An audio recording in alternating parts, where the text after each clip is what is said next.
in 2016 and 2019. In 2016, during his first visit, the Prime Minister was conferred the kingdom's highest civilian honor, the King Abdulaziz Sash. And in October 2019, he paid his second visit, which followed the first visit of the Crown Prince himself to India earlier that year in February 2019. During Prime Minister's second visit, the two countries signed the agreement on establishing the Strategic Partnership Council, which is a high-level council at the summit level to steer relations between the two countries. The Strategic Partnership Council has two subcommittees, the Committee on Political, Security, Social and Cultural Relations, and the Committee on Economic and Investment related issues, which also deals with trade and technology. Both the committees have a number of subcommittees and joint working groups under them, and they have been having and holding their meetings over the past several months, and the upcoming visit will be an opportunity to hold the second summit-level meeting of this Strategic Partnership Council. The visit is important also on account of the obvious significance of Saudi Arabia as a strategic partner for India. You're aware of the salience that this relationship has for India's energy security. Saudi Arabia hosts a very large Indian expatriate community, possibly the second largest expatriate community of its kind anywhere in the world.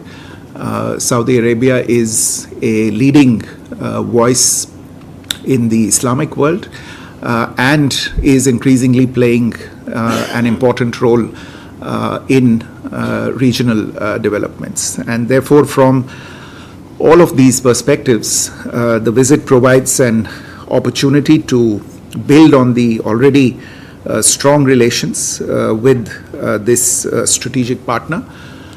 You're also aware that the Prime Minister and the Crown Prince share a very close personal relationship with a lot of warmth and respect for each other. And the bilateral relationship has gained a lot from strategic guidance at the topmost level. And there has been significant momentum also in this relationship in recent years.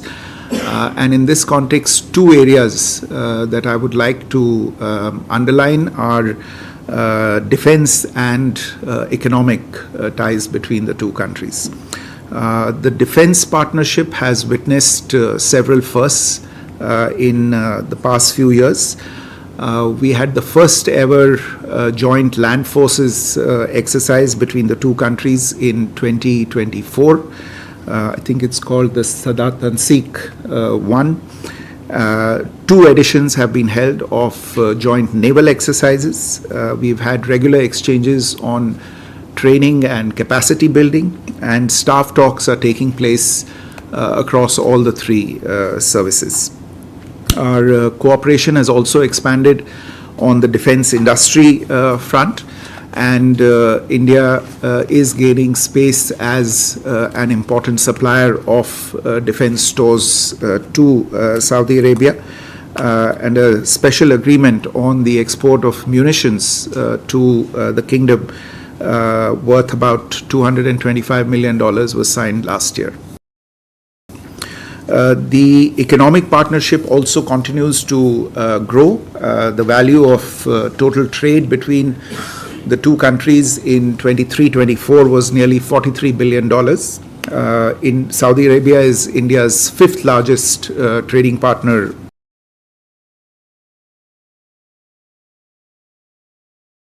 overall, and India is the kingdom's second largest trading partner overall. I gave you the figures for 23-24, which comprised India's imports from Saudi Arabia at nearly $31.42 billion and exports to Saudi Arabia of about $11.56 billion. Apart from trade, investment also continues to do well, and there are investments across different sectors such as energy, steel, chemicals, food sector, telecommunications, and startups. Saudi Arabia, as you are aware, is undertaking a number of mega infrastructure construction projects, and many of those have opportunities for Indian companies, not only from the investment perspective, but also participating in them from the project execution perspective. And in this way, Indian companies are actually playing an important role in realizing the Saudi Vision 2030 objective that the kingdom has set for itself. I spoke earlier about the salience of Saudi Arabia as a key player in our energy scenario. The value of the energy trade in 23-24 was $25.7 billion. The kingdom remains India's third largest crude and petroleum sourcing destination. These are the figures for 23-24. And in that year, they accounted for 14.3% of India's total crude oil imports. That year, Saudi Arabia was also the third largest source of LPG for India, accounting for almost 18% of the total LPG imports of India. And we are looking at infusing an even more strategic outlook in the energy partnership between the two countries, and we expect that the forthcoming visit will have some developments related to this as well. Just a few words with regard to the elements of the program. The Prime Minister's engagements will include, incidentally, the visit will be hosted by Saudi Arabia in the city of Jeddah. The Prime Minister's engagements will include a one-on-one meeting with His Royal Highness the Crown Prince, as well as formal engagements that include a ceremonial welcome and bilateral talks. As I said, the two leaders will co-chair the second meeting of the Strategic Partnership Council. I've spoken about the two key pillars, the political and ministerial, the political and economic pillars, which are led at the ministerial level between the two sides. The visit is also likely to see the conclusion of several MOUs between the two sides. Some of these are in the final stage of approvals and brushing up, and we will have more details to release about these during the course of the visit. I also mentioned in my earlier remarks the importance of the people-to-people relationship between the two countries. As I said, nearly 2.7 million Indians live and work in the kingdom. The Indian community comprises the second largest group of Indians living abroad, and it's a matter of great satisfaction that the Indian community in Saudi Arabia is very well regarded for its significant contribution to the national life and economic development of the kingdom. And during the visit, the Prime Minister will visit a factory employing Indian workers and will interact with them as well. On the same subject, in terms of people-to-people relations, yoga has been very well received in the kingdom, and the ongoing cooperation between the two countries in the field of media, entertainment, and sports has great and significant potential. Saudi Arabia obviously plays a very important role in facilitating the visit of thousands of Indian citizens for the annual pilgrimages for Hajj and Umrah. And we've been coordinating closely this year as well with Saudi authorities, and we thank the Saudi leadership for the continued assistance that they have provided to Indian pilgrims traveling to Saudi Arabia for these purposes. So, from all these perspectives, it is clear that the relationship between the two countries spans a wide spectrum, and in addition to the traditional areas, there is growing interest and keenness to get into new areas. I mentioned defense as a relatively new area, including defense industrial procurement, but so also things such as renewable energy investments, healthcare services, tourism, and entertainment.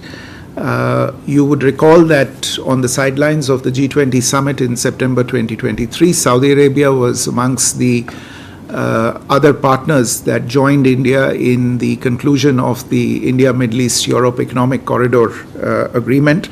And as partners under this agreement, both countries are actively exploring opportunities in regional connectivity, in logistics, clean energy, electricity, and data cooperation. The visit, therefore, provides the opportunity to leadership in both countries to engage on all of these strategic areas, to deepen our partnership, and most importantly, of course, to share their perspectives at a time when the regional and global economic and security situation is in a certain amount of flux. So the visit is coming at a very, very opportune time as well. Let me stop there. I'll be happy to take a few questions. So, can we go with Rishabh here first? Once again, good evening, Rishabh from Times Now. So, since Prime Minister is traveling to Saudi Arabia, in the region, Houthis have been a cause of concern for the free movement, and India has also been operating in Gulf of Eden and other such parts. Will there be discussion on Houthis as well, given that Saudi Arabia also have stakes in the region? A, and B, on West Asian situation, what else can we expect on the table? Whether Palestine-Israel issue will also be discussed, and furthermore, regional issues will be discussed. Ayushi? So this is Ayushi Agrawal from MEA. So you mentioned about the IMEC corridor. So will there be any discussion on the progress when it comes to the connectivity corridor? And second, since Saudi played an important role when it comes to mediation of Russia-Ukraine war, will the Prime Minister be briefed about the negotiation that has held in Riyadh so far? Friend there. Sir, this is Banna from Mathinam Delhi. You have mentioned Hajj and Umrah pilgrimage. There was an urgent request from combined Hajj group organizers of India for an intervention of PM to resolve issues affecting more than 52,507 Indian Hajj pilgrims who had booked their pilgrimage through private operators. So, as per the latest circular by Ministry of Minority Affairs, only 20% of the private quota is being confirmed, leaving nearly 80% of the registered pilgrims uncertain about their journey. Will Prime Minister discuss the matter with Saudi? Is there any update on this issue? Sridhar? Sir, Sridhar from the Asian Age and Techno Chronicle. My question was much the same, but I just wanted to ask, is there a real chance that the Saudis may actually increase the, because 52,000, out of 52,000, I think they have given 10,000 slots. So is there a real, because your statement also, the Minority Affairs Ministry mentioned that it would be appreciated if the Saudis would further increase. So will the PM actually intervene, and is there a real chance that the Saudis may increase it further? Thank you. Siddhant? Hello, Foreign Secretary. I'm Siddhant from CNN News 18. Sir, my question is regarding the way Riyadh is facilitating talks between the two sides as far as war in Europe is concerned. Perhaps something that India has been saying from a very beginning, solution through dialogue and diplomacy, and now finally that is taking place in Riyadh. So whether PM sir will share his perspective on the war, and there would be a discussion on it, point number one. So point number two, sir, IMAC was launched at the time of G20. And we have done enough with the UAE as far as IMEC is concerned. Prime Minister was in France. In fact, he held talks with President Macron also. And some of the countries have also appointed their special envoy for the project. But from the Saudi side, sir, there has been a very less development kind of messaging, signaling as far as this project is concerned. So do you see this as an opportunity so that Indian side can push it, so that IMEC Saudi part can come up as early as possible? Thank you. We got 5 questions. Okay.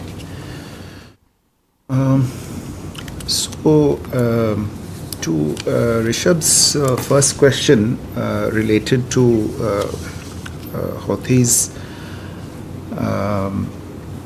Now, obviously, as I said in my opening remarks, this is a very important opportunity to compare notes on several issues of mutual concern in related to the regional situation as well as the global developments. And what you have referred to, the attacks by the Houthis with regard to shipping and navigation, etc., is obviously something that India has been closely monitoring as well, and we are obviously also watching with some concern the developments in the region, including most recently. We have obviously great concerns about freedom of navigation, the safety and security of our vessels and our seafarers on board those vessels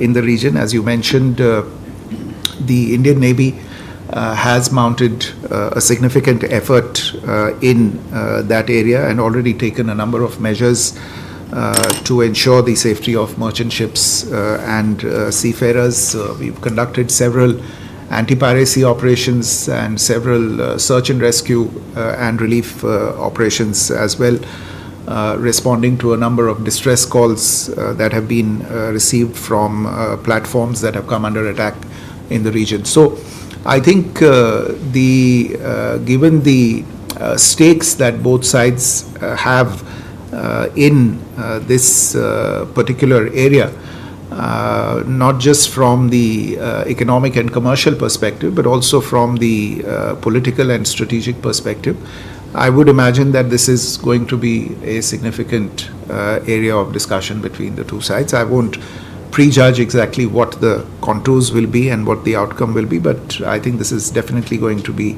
an important area of discussion. Likewise, for discussions on the situation about on West Asia, the current state of affairs between Israel and Palestine.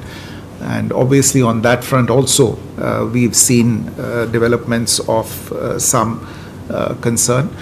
Saudi Arabia plays a very important role in addressing this issue. India has remained involved with all the principal actors in this issue. We've met with and discussed with leadership both from Palestine as well as Israel, as also regional leaders, whether it be from Jordan, Egypt, and indeed Saudi Arabia as well. And given the multiple initiatives that are underway in the region right now, whether it is trying to settle the situation with regard to the release of hostages, or about the facilitation of humanitarian assistance, or a ceasefire. In some ways, these are interlinked issues. We have engaged on all of them, and this would be a very important opportunity to engage with a very, very important actor on these issues. So again, I think this is going to make for a very interesting and rich discussion between the two sides, between the two leaders. On Ayushi's question of progress with regard to IMEC, and I think some others have also asked about IMEC. Look, after the signing of the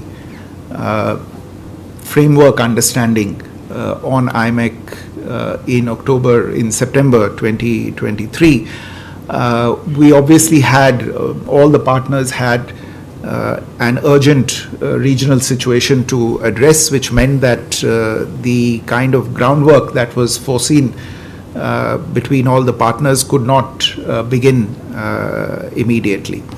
That, however, does not mean that individual countries or groups of countries that are part of the original agreement have not discussed or engaged on what the contours of this agreement are going to look like and what kind of work will be required to effect progress under this agreement.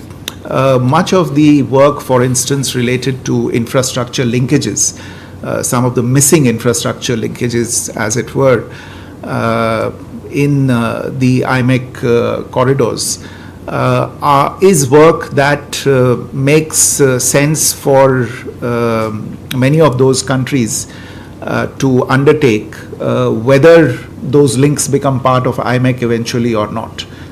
They have a national relevance and a national salience as well. Wherever India can engage bilaterally, it has already done so, it continues to do so. And even with Saudi Arabia, I would say that we have engaged within the IMEC framework. For instance, barely a month after the signing of the framework agreement, we signed the memorandum of understanding in the field of electrical interconnections and green and clean hydrogen and supply chains. The electricity grid interconnection MOU is something on which work is expected to start imminently in terms of a study to lay out the feasibility of this connection. But as it proceeds, I would say that this would become one of the major pillars of the IMEC initiative. Similarly, we see the possible agreements between the two countries on clean hydrogen as another very important trade-linked initiative under this. So it's not, I know that the political and security situation in the region makes it seem as if progress on IMEC has frozen, but actually we have been working with select partners, and as I think Siddhant referred to the fact that a number of countries have appointed special envoys as well. We have engaged with several of those envoys and exchanged views on what will need to be done. There is a lot of groundwork that needs to be done. We don't need to necessarily wait for the security situation to completely settle down for work to start on IMEC.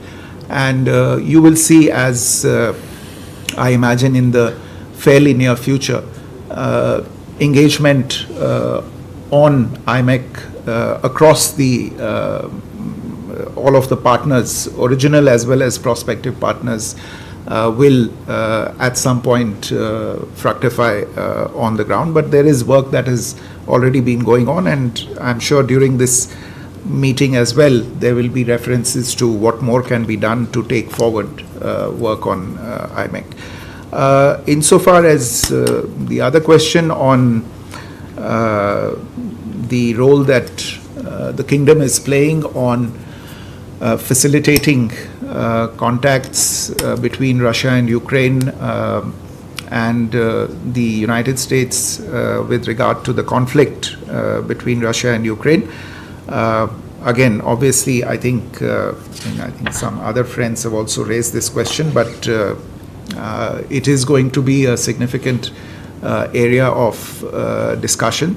it is indeed a fact that we had also, the Prime Minister had articulated India's position about the need for dialogue to address and resolve this issue, for people to sit around a table, and for the principal protagonists to sit around the table and find solutions to this. And we are glad to see some of that happening.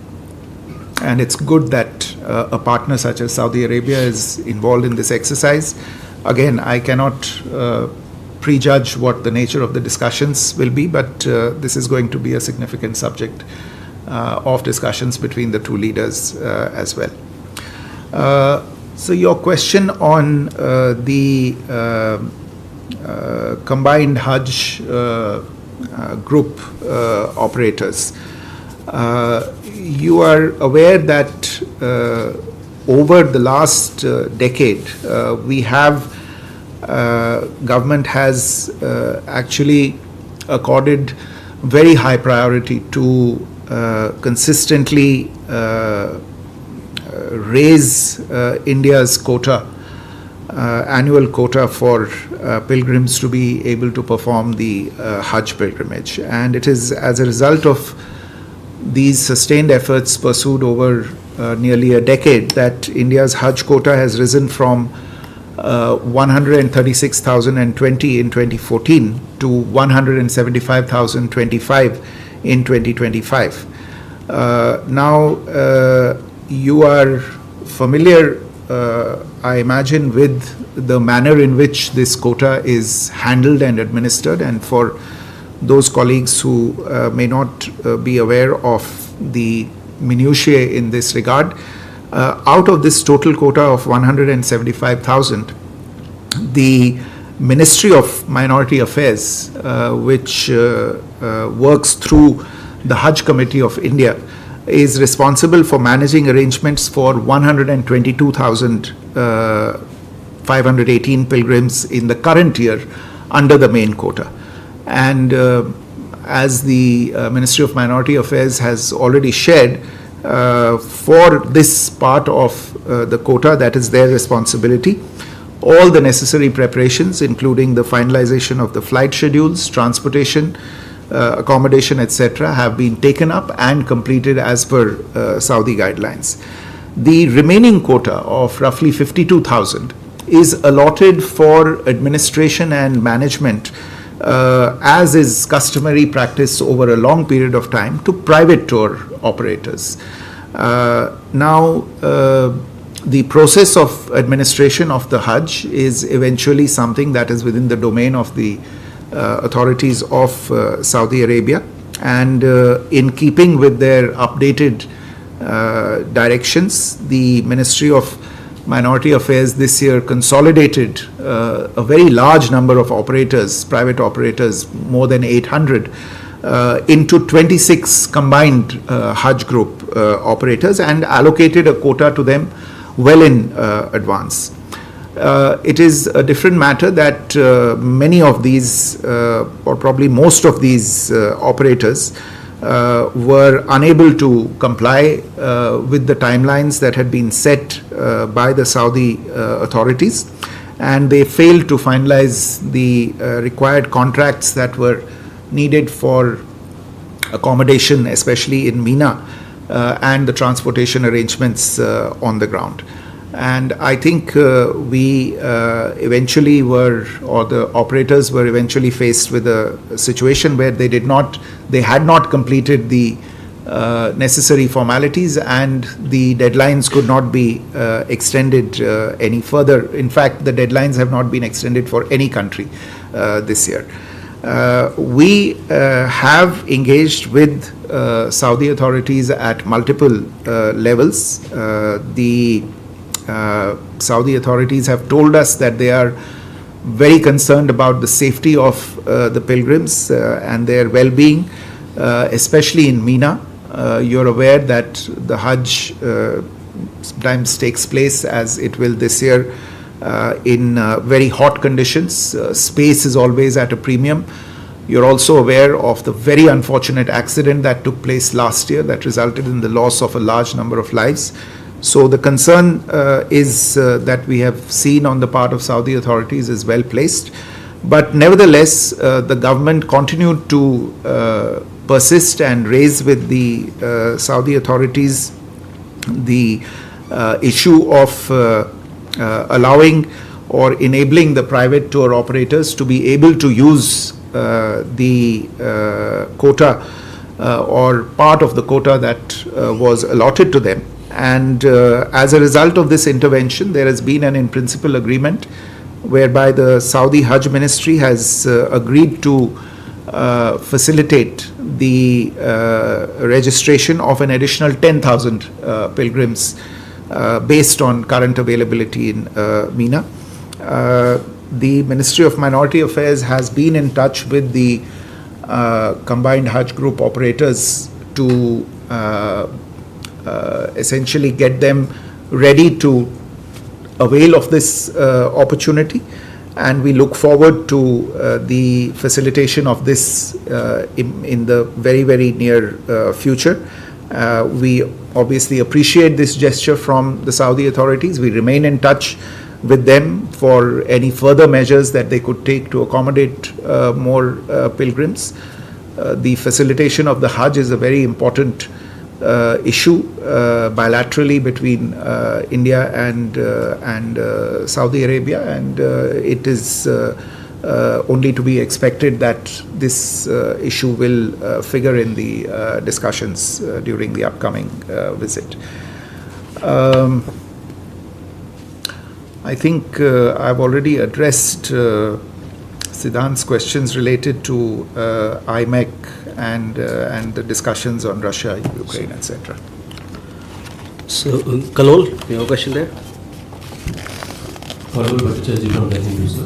My question is that you have mentioned that the security situation did not fully calm down for IMEC to go ahead.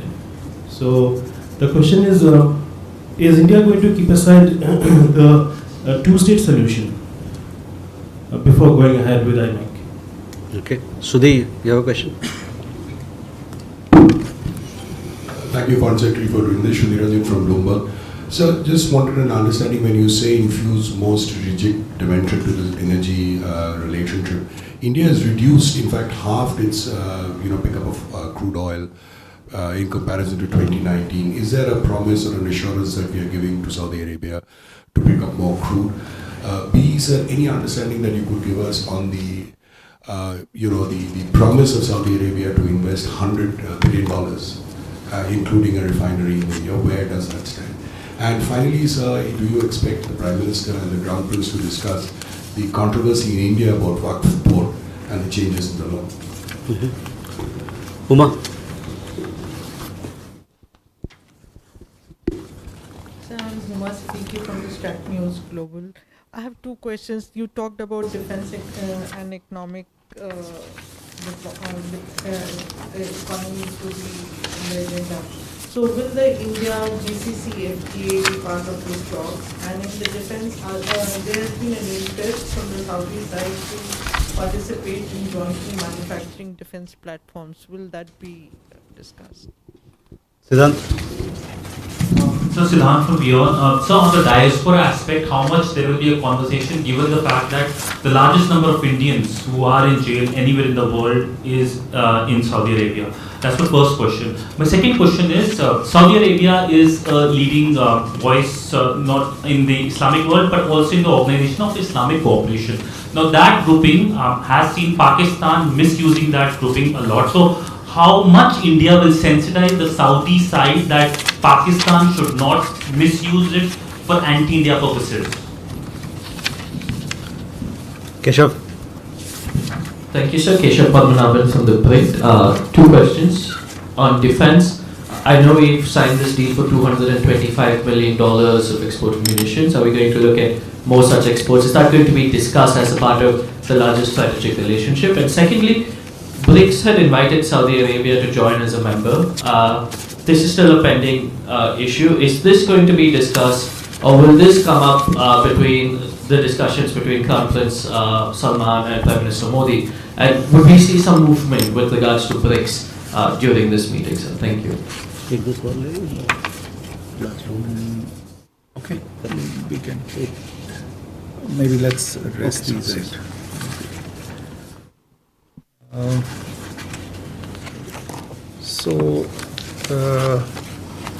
With regard to Kalol's question on IMEC and the security situation in West Asia, two-state solution, frankly speaking, I don't necessarily see any organic linkage between these two issues. India's position on the two-state solution is a well-held, long-held position, and I don't think there's any need to restate or add anything at this stage to this particular issue. IMEC, as I said, is something where work can proceed in parallel. The security situation impacts only certain areas at a particular point in time, and it is possible to do work on this particular project in a distributed fashion. So I don't see a direct sort of linkage between these two issues. To Shrudi's question on multi-part question on, I think the first three parts of your question on the nature of the strategic dimension of our energy partnership.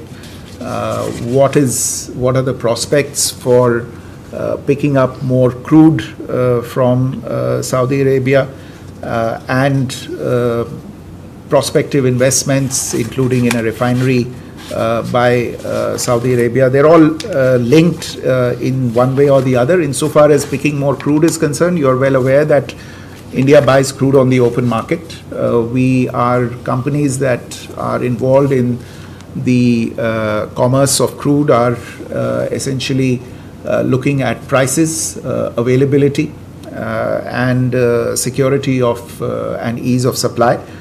So that will continue to be guiding principles.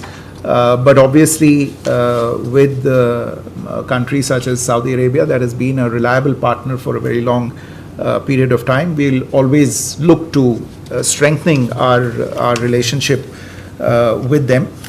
So on all of these issues that you have mentioned, I would say watch this space. These are all issues that are under close discussion between the two countries, and we are hoping to see developments in these areas. The last part of your question on Waqf, etc. issues, I haven't seen anything officially from Saudi Arabia or any official organ there with regard to this issue. I'm not sure why this would be brought up. Uma's question on the GCC FTA. Yes, you're right. We have been having discussions with the GCC for an FTA. This is obviously a very important region insofar as bilateral trade is concerned. Overall trade with the GCC countries was nearly $160 billion in 23-24 area.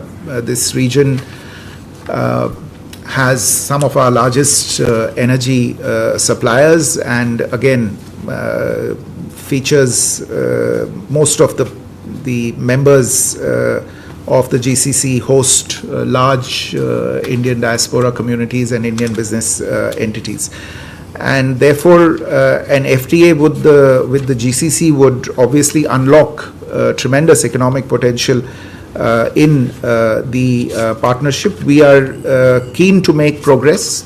Obviously, that progress is a sum total of the kinds of relationships we have with individual countries in the GCC region, Saudi Arabia being one of the most important among the leading members of the GCC. So we do hope that, and I think it may very well be discussed during this visit as well, as to what are the prospects that we see for an India GCC FTA. Recently, I think probably just about a week ago, the chief negotiators of India and the GCC have had a productive meeting on the FTA, so we look to taking that forward. You also had a question which Keshav also asked about defense, between defense relations. Now, I mean, you know, I mentioned about this major initiative or the major deal in terms of India emerging as a supplier of defense goods to Saudi Arabia. But what is really important on the defense front is the growing and close institutional linkage, or the institutional underpinnings that are being put in place in the relationship between the two countries. More exchanges, including by exchanging slots in each other's institutions of higher defense learning, more training opportunities, more exercises, and more high-level engagements, including by way of visits of the chiefs of the respective services to each other's countries. It is this institutionalization that is really going to lend greater solidity to this particular aspect of the relationship. I think in December 2023, Saudi Arabia was elected to hold the presidency of the Indian Ocean Naval Symposium for a 2-year term from 27 to 29. That also shows Saudi Arabia's greater involvement with defense structures and strategic structures in this part of the world. So we are looking at taking this forward. Siddhant, your question on the diaspora in the kingdom. Yes, we do have a large number of Indian nationals detained in prisons in Saudi Arabia, and our mission and our consulate in Saudi Arabia regularly take up the matters of Indian nationals who find themselves in these situations, work with the law enforcement agencies and authorities, as well as the government of Saudi Arabia in addressing these issues. We have signed bilateral agreements addressing different aspects of the detainee issue. We have signed an agreement quite some time back on transfer of sentenced prisoners between India and Saudi Arabia. We have not yet had any transfers take place under that agreement, but we continue to pursue that. There is a mutual legal assistance treaty also on criminal matters, which is under negotiation between the two countries. So this is an important area of discussion between us, and it's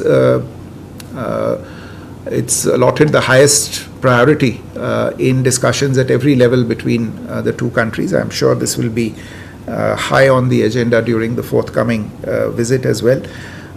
Your other question on Pakistan's misuse of the OIC, it's a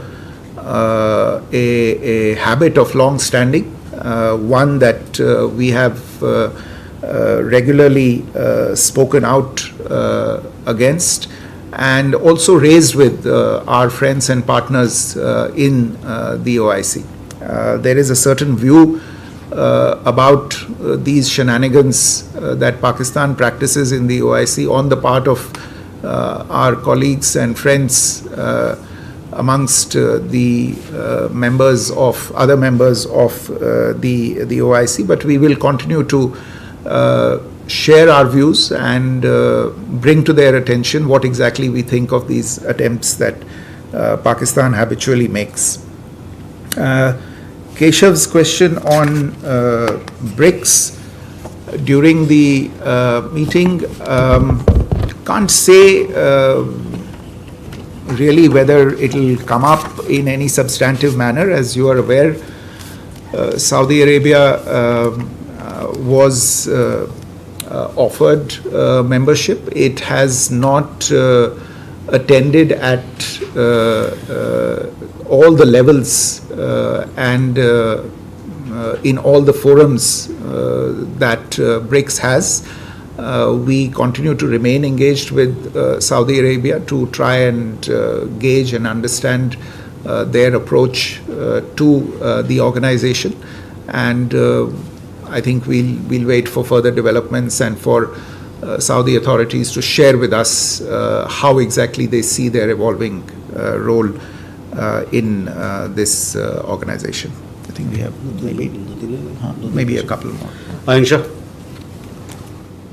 Thank you, yes, sir. Excellency, this is Aisha Maitro. Prime Minister is slated to visit in a fast reforming country where they're erupting their mega project. You mentioned two words, mega project and entertainment as well as media. So it's in the realm of that. But the NEOM project is about 8.8 trillion project. Will India be engaged anyway? Will it accommodate its employees, upskills, or AI scientists there? And also, if you could kindly answer, what sort of discussion will be there post USAID that are with the philanthropic agencies, as well as with the philanthropic agencies, as well as with the entertainment catering industries from India? Akhilesh. Sir DD news से मैं अखिलेश सुमन। Sir जैसा कि आपने बताया कि second largest diaspora है Saudi अरब में और वहाँ भारत के काफ़ी श्रमिक काम करते हैं, तो क्या प्रधानमंत्री जी वहाँ क्राउन प्रिंस के साथ भारतीय श्रमिकों की वहाँ स्थिति है उसके बारे में भी कोई बात करेंगे? Manas. This is Manas from PTI Press Trust of India. To your left, yeah. So this is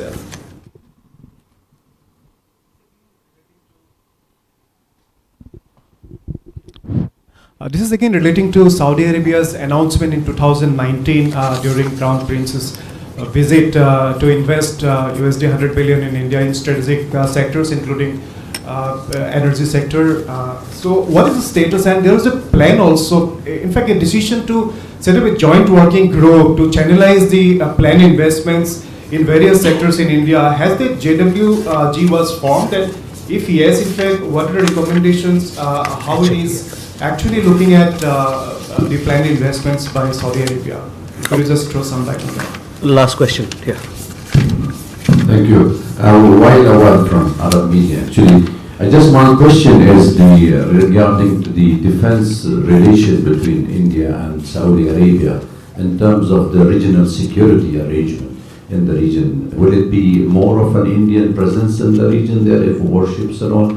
And if you can highlight the Indian will be talking also with the Crown Prince in regards to the ongoing talk between India and the United States, because the defense minister of Saudi Arabia was recently in Tehran, and so for prime important to see that there is a tranquility and peace in the region. Thank you.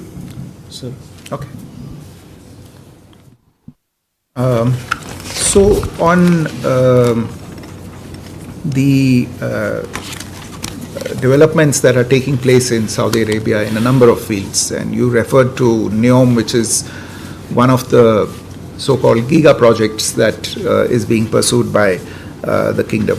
So I would say that there is definitely potential for engagement. In fact, there is already engagement taking place on that project and on several other similar projects in the country. Indian companies are already present across diverse sectors in Saudi Arabia, such as engineering, procurement and construction, contracting, oil and gas, telecommunications, IT, technology services, financial services, pharmaceuticals, etc.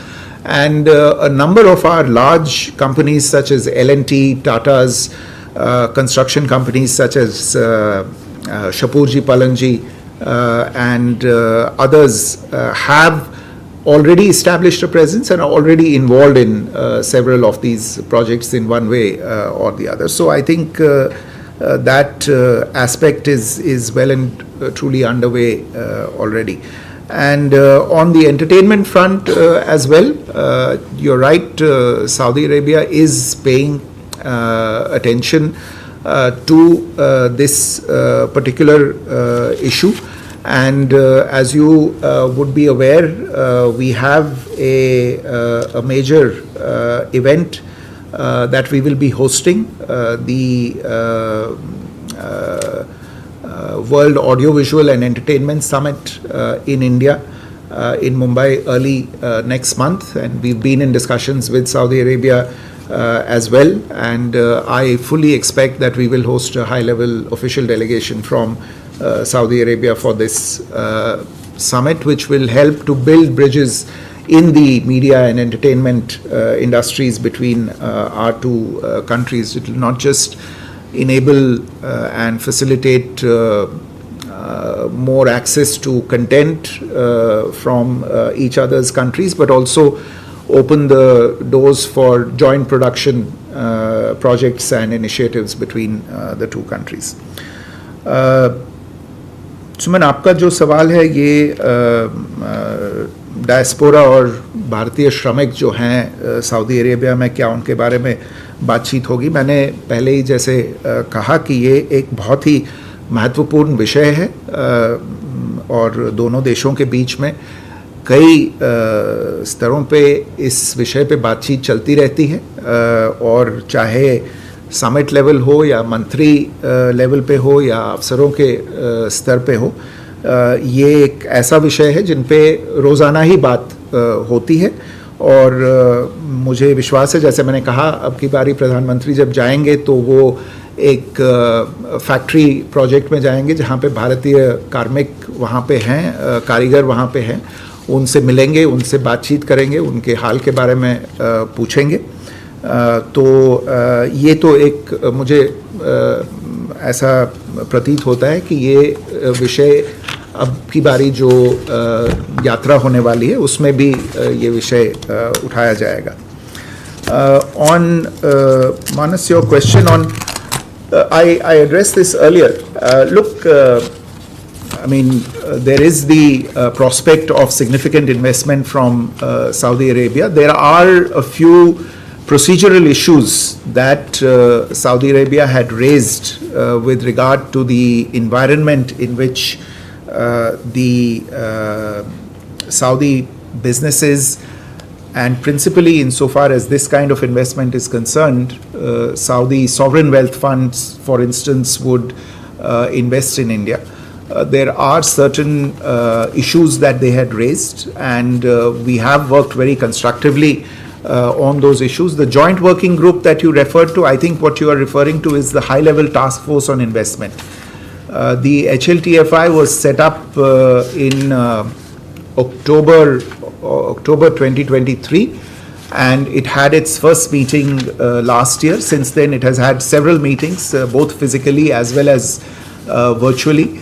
It is led, as you are aware, by the Principal Secretary to the Prime Minister on the Indian side and the Energy Minister of Saudi Arabia on the other side. And then there is an executive level also where it is led by the CEO of Niti Aayog on the Indian side and counterpart on the Saudi side. They have had a number of meetings. As I said, in the course of these meetings, several issues have been raised with regard to the overall ecosystem and the environment in which the investment is to take place. We have approached these issues with a very open mind, and we have assured our Saudi friends about addressing their concerns, about giving them the kind of treatment that they, or their investments, the kind of treatment that we give to other valued partners in the region in this particular aspect. And some of these discussions are continuing. As I said, therefore, watch this space. We should see some developments in this area take place as well. And finally, to this question on what the defense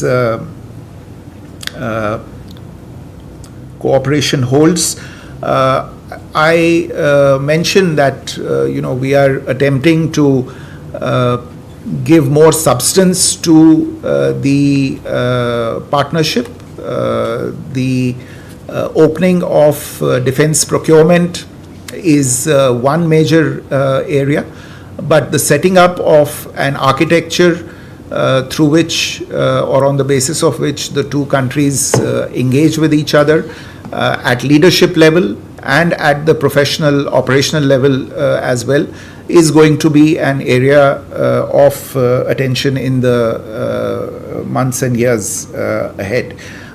There will be, of course, exchanges without necessarily there being, a regional presence. In, if I got you right, there will be a continuing exchanges in terms of between the services of the two countries, which all of which have dedicated staff talks that they pursue. So we'll see a number of, I think, important developments in this field in the coming years. And insofar as discussions between other regional partners and Saudi Arabia are concerned, and discussions between India and some of its other strategic partners are concerned, I'm sure that the upcoming visit will give the opportunity to the leaders to exchange perspectives on these issues and see where we are headed on this particular front. Thank you. With that, ladies and gentlemen, we come to the close of this press briefing. Thank you very much for your presence.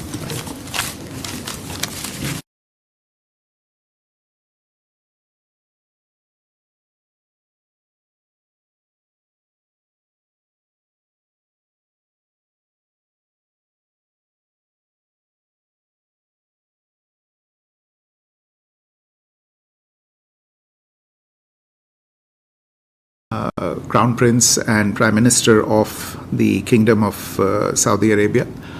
You would also recall that this visit follows the visit by His Royal Highness to India in September 2023 on the occasion of the G20 summit. And that was also the occasion when the first ever meeting of the newly established Strategic Partnership Council between the two countries was held. The upcoming visit will be Prime Minister's third visit in this capacity to Saudi Arabia. He has visited earlier in 2016 and 2019. In 2016, during his first visit, the Prime Minister was conferred the kingdom's highest civilian honor, the King Abdulaziz Sash, and in October 2019, he paid his second visit, which followed the first visit of the Crown Prince himself to India earlier that year in February 2019. During Prime Minister's second visit, the two countries signed the agreement on establishing the Strategic Partnership Council, which is a high-level council at the summit level to steer relations between the two countries. The Strategic Partnership Council has two subcommittees, the Committee on Political, Security, Social and Cultural Relations, and the Committee on Economic and Investment related issues, which also deals with trade and technology. Both the committees have a number of subcommittees and joint working groups under them, and they have been having and holding their meetings over the past several months, and the upcoming visit will be an opportunity to hold the second summit level meeting of this Strategic Partnership Council. The visit is important also on account of the obvious significance of Saudi Arabia as a strategic partner for India. You're aware of the salience that this relationship has for India's energy security. Saudi Arabia hosts a very large Indian expatriate community, possibly the second largest expatriate community of its kind anywhere in the world. Saudi Arabia is a leading voice in the Islamic world and is increasingly playing an important role in regional developments. And therefore, from all of these perspectives, the visit provides an opportunity to build on the already strong relations with this strategic partner. You're also aware that the Prime Minister and the Crown Prince share a very close personal relationship with a lot of warmth and respect for each other. And the bilateral relationship has gained a lot from strategic guidance at the topmost level. And there has been significant momentum also in this relationship in recent years. And in this context, two areas that I would like to underline are defense and economic ties between the two countries. The defense partnership has witnessed several firsts in the past few years. We had the first ever joint land forces exercise between the two countries in 2024. I think it's called the Sadat Tansik 1. Two editions have been held of joint naval exercises. We've had regular exchanges on training and capacity building, and staff talks are taking place across all the three services. Our cooperation has also expanded on the defense industry front, and India is gaining space as an important supplier of defense stores to Saudi Arabia, and a special agreement on the export of munitions to the kingdom worth about $225 million was signed last year. The economic partnership also continues to grow. The value of total trade between the two countries in 23-24 was nearly $43 billion. In Saudi Arabia is India's fifth largest trading partner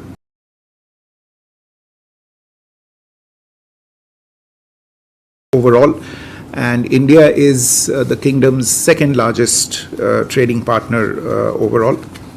I gave you the figures for 23-24, which comprised India's imports from Saudi Arabia at nearly $31.42 billion and exports to Saudi Arabia of about $11.56 billion.